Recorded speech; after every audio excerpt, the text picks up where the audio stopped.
Hunt the Thimble.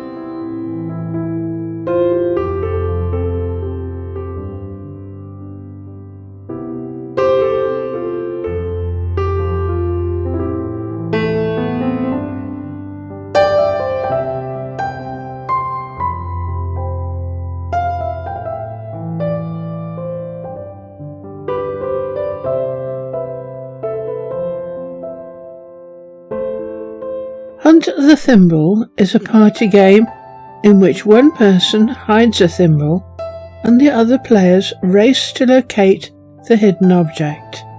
The first to find it is the winner. Similar games exist in Germany, in Poland, in Russia, and in Spanish-speaking countries, and it is even hinted at in Alice in Wonderland when the dodo uses Alice's thimble as a prize. Why a thimble? And to be symbolically correct, it should be a thimble and nothing else. The symbolism is connected to that of the bee, and we have a video on the importance of the bee symbolically, so this just adds to its importance. Bee colonies raise only a few queens each year, and the new queen develops in a specially constructed thimble-shaped queen cell. Finding the right queen cell, the one on whom the future of the entire hive is dependent, is thus a key task for all the bees. The queen bee is thus symbolically an immensely powerful person, and this is Queen Elizabeth I, a well-known queen bee.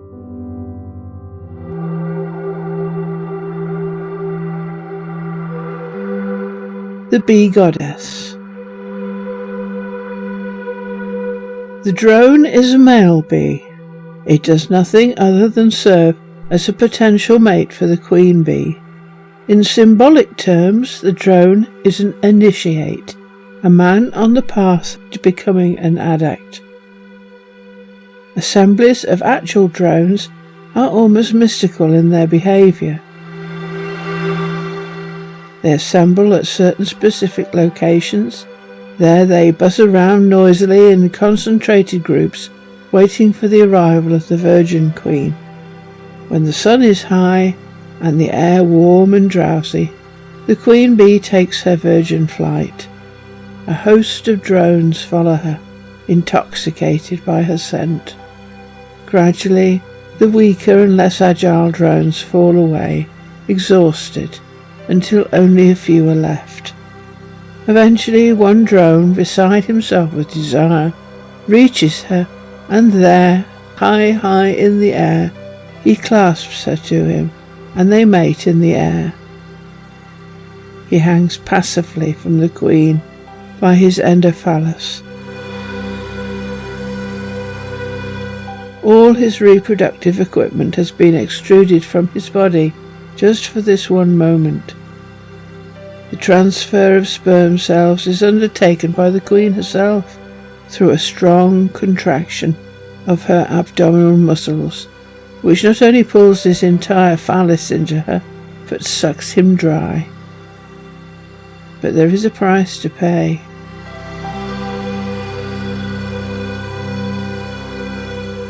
Once she has received his sperm, he is ripped from her, and in the process all his reproductive organs are also ripped away. It is not unusual for the drone's abdomen to actually explode in mid-air, and he dies. He falls back to earth, dead. The phallus remains attached to the queen. Triumphantly she carries it back to the hive as a sign that she has succeeded. Her virginity is no more. So the queen bee is a symbol of ecstatic death, annihilation through love.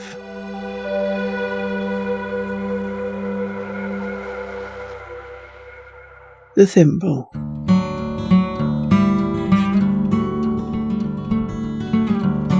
The thimble is thus the shell hiding the Virgin Queen. By carrying a thimble, you are advertising that you are not only already a goddess, but a high priestess of some power, a god maker via love. In other words, a person who is capable of helping men to achieve the highest stages of the spiritual path via love in all its variations.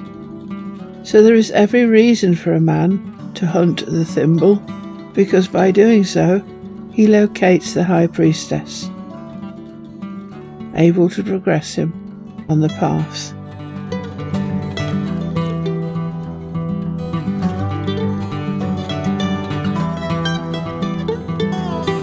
The flighty nature of the Queen.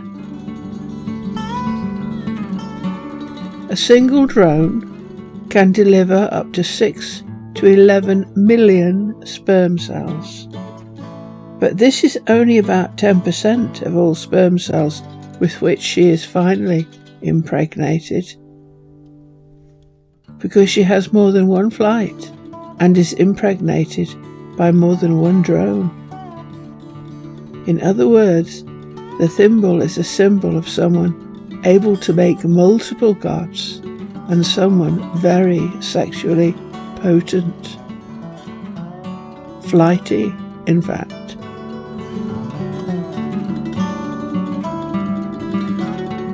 The queen bee stores all the sperm in her sperm gland, where they are kept fresh and used as a natural sperm bank.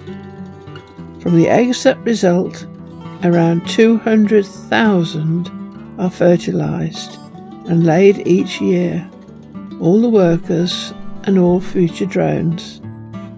The female worker bees are born from the fertilized eggs, the drones from the non-fertilized eggs. It is the female workers that produce the honey.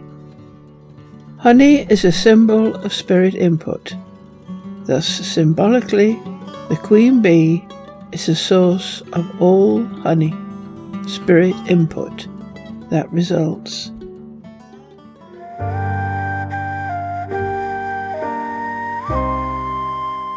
And the moral is, although the theory of the queen bee seems to favour the males and their search for enlightenment through ego death, and this is William Cecil, there is a subtle moral side to this symbolism, and this is Christopher Hatton. A bee colony, by its very organisation, is a unit in which the female worker bees work towards the good of the hive as a whole. This is Henry Sidney. The workers are sterile and thus cannot produce eggs, but nevertheless do all the work of cleaning and guarding the hive, foraging and raising the babies, the brood. They are thus symbols of selfless dedication, love in its true form, and it is the Queen who creates them. Here we see Queen Elizabeth II at work as a junior commander in the Auxiliary Territorial Service during a visit to the Motor Transport Training Centre in Camberley, Surrey. And the remaining drones? This is Robert Dudley, Earl of Leicester, who died aged 56. Drones become superfluous at the end of the mating season.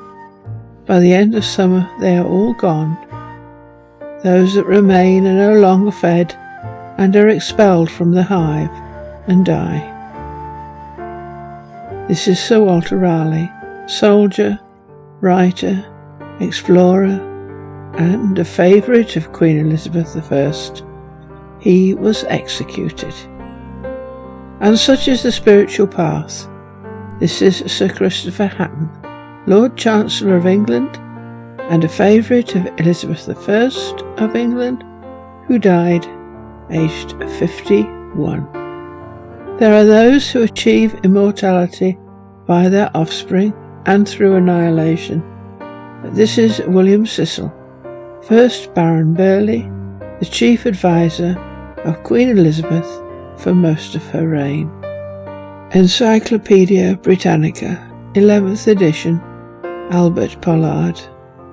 From 1558, for 40 years, the biography of Cecil is almost indistinguishable from that of Elizabeth and from the history of England. And this is his house. And those that simply die, to be reincarnated in the endless wheel of life.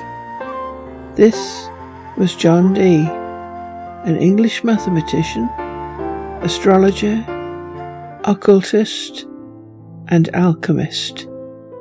He was the advisor to Elizabeth I on alchemy, divination, and hermetic philosophy.